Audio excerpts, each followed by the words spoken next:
What makes me qualified? AZPSG here. Somebody commented on my last video of what makes me qualified to speak about the things that I do. Well, I think that is extremely comical that it came today on the anniversary. A little bit of bourbon there. Today, June 18th, 17 years ago today, I got on an airplane and I went to Fort Benning, Georgia to become an infantryman.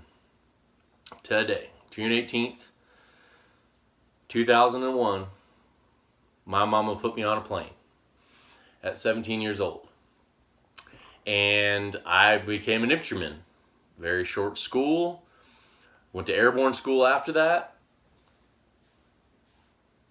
Alright. U.S. Army Airborne School. And I went to the 82nd Airborne Division. And I was trained by the best. The best. Okay, I tell people all the time, the best. Brian Mills. And I'm going to tag him in this video. Brian Mills, Dale Wagner, and Patrick Smittle, and Damian Reniger. While I was there, that was the best. I was trained by the best. Best and brightest. To carry this right here. This is a superior version of what I was trained on. I was trained on in a Colt M4 carbine. This is a Rock River AR-15, and this is a way better gun than what I learned on. To be a rifleman, to be an infantryman. That is what I was trained to do at the age of 17. Then 18, and then don't mind me, I led a fire team into Iraq in 2003, in Fallujah and all kinds of stuff, and I was an idiot who didn't know what I was doing, but man, oh man, I learned the hard way. And I served with the best and brightest. Then I left Fort Bragg, went to 10th Mountain, and linked up with Jason Hettinger, and continued, trained by the best and brightest. And I went to U.S. Army Ranger School. And then I went on a second combat tour into Iraq, where I learned things you will never learn in a classroom, ever. And after that, went back, went to selection, went to Special Forces selection, and I was selected to be a Special Forces weapons sergeant.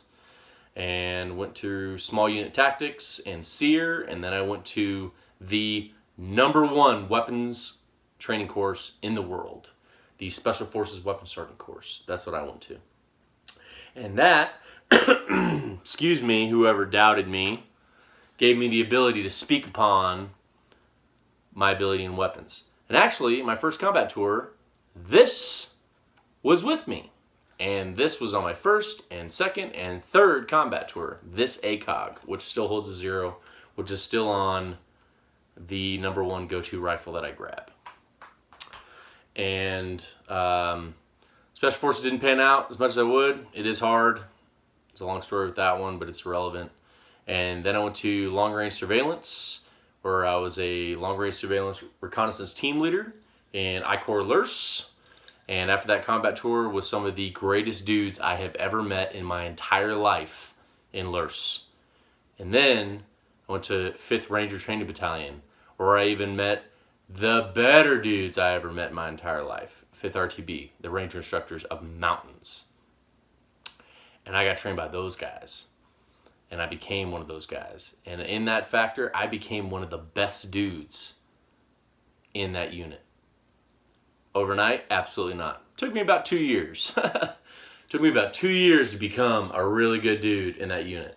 And that's saying a lot.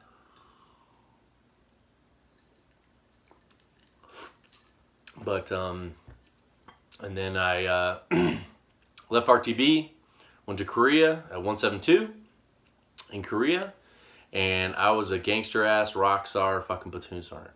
And I served with some really, really good dudes. Served with some badass paratroopers. Served with some fucking legs. Doesn't matter, man. I served with some great guys, and those dudes were on the front line when North and South Korea were shooting at each other. So me, in my heart of hearts, could not be happier, heart-warmed about North and South Korea, peace. Peace between those two leaders. Kim Jong-un coming down, throwing water and soil on a tree and all that shit, dude. Absolutely. Absolutely. That is awesome. That is awesome that man humbly came down and they ended the ceasefire. And then now they ended, they made the alliance with President Trump, and that's cool. That's awesome. Peace. That's what soldiers want. Soldiers want peace. I do. I want peace. I want quiet. I retired and came home. I just peace and quiet and sleep with my wife. Maybe or maybe not wearing underwear. You know, that's what a paratrooper wants. That's it. You know. But to folks out there, naysayers, and my homeboy Marshall defending me of my qualifications, my ability to speak upon certain subjects, yeah, I got a few. Oh, and by the way, I was with the, hot shit platoon sergeant before I retired. No big deal. Master of mounted operations and dismounted operations and guerrilla warfare and, whatever. Another time, another conversation. But I'm AZPSG, and keep around in the chamber. And to those who want to talk shit and come at me and question what I can or can't do or what I can or can't speak upon, keep around in the chamber and range lead the way.